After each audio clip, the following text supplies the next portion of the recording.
Hey friends, welcome to this week's installment of Ask Us Anything. And today on the hot seat, we have the one, the only, the infamous Pastor Loren Dubberke here. And you have sent in your questions to us for him. And we're going to have some fun learning more about Loren and the things that make him incredible. So, Loren, since we're filming this the day before Halloween, so let's start with this. What is your favorite Halloween candy? Favorite Halloween candy? Well, I'm not a big candy guy, Okay. but growing up, I had three brothers, and when we went trick-or-treating and we brought our candy home, it was always a trade war going on with candy bars. Yeah. Whoever got the best candy bars. And so I'd say candy bars probably go with Mounds or Almond Joy. I like the coconut chocolate combo. Okay. All right. Very nice. What is your favorite sports team? We'll go with the category of football.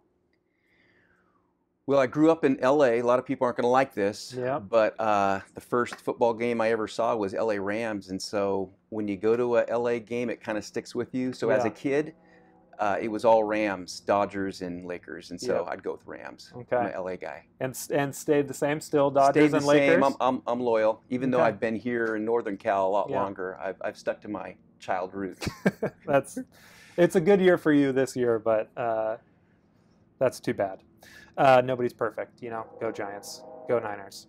How about the favorite or the best place you've ever traveled to? Best place I've ever traveled? Well, about 8 years ago, my parents had their 50th wedding anniversary. Okay. And they took our family on a cruise up to Alaska. Oh, I've heard that is incredible. And depending on the weather, if it's cloudy or not, it was unbelievable, the scenery and the glaciers and then the sea life. And so I would go with Alaska. If I could go back somewhere to experience that again, maybe a little longer, spend more time on the land. Right. But that was incredible. Nice. Yeah. That's awesome. Okay, I actually have a memory of this from 10 years ago when I was an intern. But who's your favorite Bible character to dress up as for a sermon? Interesting. I don't know what character that was that you saw. I don't remember what it was, but I remember that you dressed up and it was amazing. Yeah. I've done a few. I think when I was a campus pastor at Fresno State, I did Jonah. Ooh. And I tried to figure out how to depict him if he had been bleached inside this great fish. So I made my face really white by throwing flour on my face, and I got it in my eyes. And anyway, when I spoke, I think that was probably the funniest part, was how I looked rather than what I said. Right. So that was fun, dressing up as Jonah. I've done the crazy naked demon man, and I did that in 2 churches. Wow. And that was a lot of fun. In fact, a lady came up afterwards and said, "Pastor, I love that story because it's so similar to mine. And I've gone through everything you talked about." And then I went, I don't think she realizes I was a first-person narrative. Right. So that was interesting. That's good. Oh, awesome. So here's more of a serious question. What has been your most rewarding experience in ministry? Most rewarding? Wow, that's deep. I think, for me, working on the front lines of a lot of challenges and intense, complicated people situations, it's rewarding for me to see hope and fruit, especially walking with individuals and families for multiple years and see them overcome obstacles and move from maybe instability to stability, from hopelessness to hope, and get connected to a new community. And so that has been fulfilling, and just to see how that happens and to be a part of that process, kind of partnering with what God's doing and connecting the faith community with new people. Right. That's beautiful. What are your kids up to these days? Well, we're not empty nesters yet. In fact, this last year's been a big year for us. We married off 2 of our 3 daughters, and one of them is now a counselor, family counselor living in Southern California. So we've got a connection down south. And then we married our second daughter during COVID-19 this past June. And that was interesting. We did it in the wilderness, small group of people from both sides of the families. And I got to be the wedding officiant, the wedding coordinator, and walk my daughter down at the same time. So that was an interesting ride. That's perfect. And I'm still recovering from this last year. I can only imagine. And my youngest daughter's a junior at Fresno State, so she's still around. And what's she studying? She's in business. All right. Go Shay. Yeah.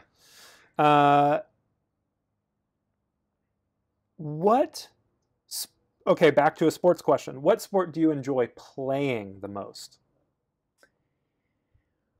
Well, I enjoy basketball and golf, but at my stage of life, golf is the sport of choice. That's right. It's lower easier impact on my body and a little easier to manage versus the guys in the gym every week. Yeah. And so, if I could golf more, that's what I would do. Okay. Well, we'll hit the links. Yeah, Bob Falk, if he invites me to Copper River, I'll take him up on that. I will too. Request. Here's a fun one. Tell us about the day you proposed to your wife. And how? Not just the weather of the day, but how did you propose? Wow. Yeah, you've taken me back several decades here. So what I remember the most is it was at the Spaghetti Factory, which is not the location at Shaw, but downtown where Bitwise is now. Yeah. And my roommate was a waiter there. Oh, and so he and I had just gotten back from a summer mission in China, cross-cultural missions trip. And so we were talking about how we could utilize his connection with the Spaghetti Factory. And so he brought back this Chinese peasant hat, and he wore that, and he came out after dinner with a couple of fortune cookies. And I had taken out the fortune and put in the proposal in the fortune cookie. Ooh, and that's strong move. That's what our dessert was. And tried to be a little cheesy, but it worked. Yeah. And, we caught her off guard there. That's good. I thought you were going to say it came out in a meatball or something like that, but that's really cool. I like that. Unique story. Okay. Here is another deep one. Faith has often put you in uncomfortable or scary situations. Tell us about one of those. How much time do we have here? Yeah, there's been some hairy situations. Just one. I'm sure it's hard. Just one. The one that I think rattled me several years ago, and we read about violence and shootings in the paper, but I think this one came a little close to home. I was picking up some kids on the way to Summer Adventure Club on, I think it was a Saturday, and as I drove up to the apartment to pick up a couple of kids that needed a ride to the club, some gunshots went off right next to us in the driveway that was next to the family that we were working with. And I turned to the single mom and said, "Was that fireworks or were those gunshots?" And she goes, "Those were gunshots." She said, "Can you please take my kids to the church right now?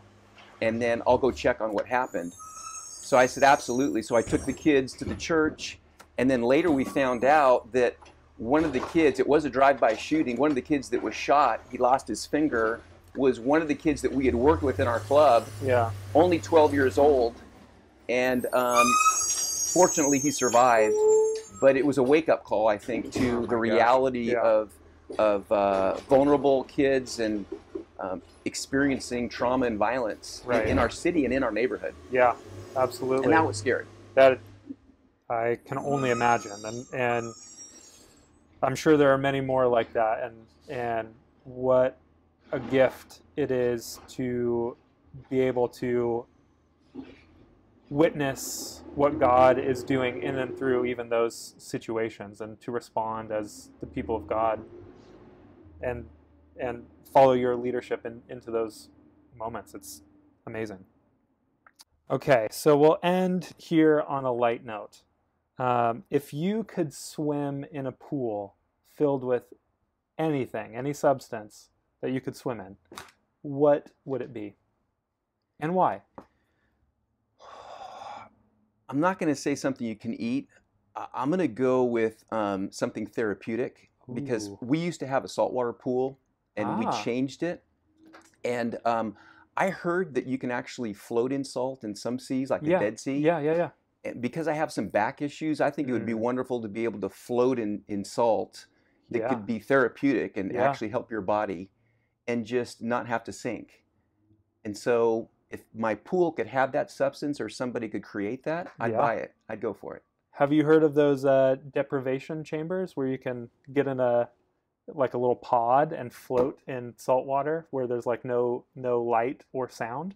No. Well, somebody send him a gift card. Let me know. Yeah. I'd love that as a gift card. Because that can happen. Okay. That can actually happen. Beautiful. Okay, one last one. Your favorite musical artist? Favorite musical artist? Well, I'm not going to go with an individual. I'm going to go with a genre. Okay. Because I have Sirius on satellite in my vehicle. Nice. And I would say the number 1 channel that I go to is Chill. Okay. Chill 53. Chill 53. That's my genre of choice. Okay. And yeah. What type of, like, who's on Chill 53? Robin Schultz, Rufus, Okay. DeSoul, people like that. Okay. That play a lot of funky music, but it's chill. But chill. Yeah. It's just chill. I like it. All right, awesome. Well, thanks, Loren, and thanks to you all for sending in such great questions. And this video is the last weekly installment, but we are going to move to a pop-up sort of format where when the need arises, we will put someone else on the hot seat and let you know how to get your questions in. But thanks for all your interest so far. It's been really fun for me to get to know our incredible staff in this way. So we hope you are doing well and having a great week, and we look forward to seeing you soon. Bye.